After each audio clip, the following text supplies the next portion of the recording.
Hello buddies, welcome back. It's Anne-Sophie and today I'm going to show you how you can turn on and off the auto rotate on your Nothing phone. First of all, thank you to MySwoop for providing us with this phone today.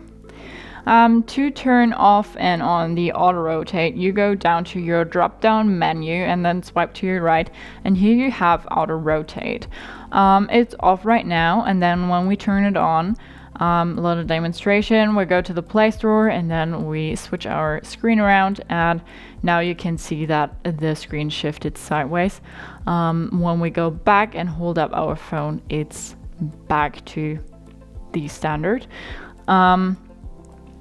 You also might want this with like YouTube or Netflix, so you can have like a full screen vision, whatever you like. If you ever want to turn it off again, you just go back, swipe to the right, and then click on it, and then it's gray and it also says off. So that's how you turn on and off the auto rotate on your Nothing phone. Hope you liked it, hope it helped. If so, thumbs up, share and subscribe, and I hope to see you next time. Bye.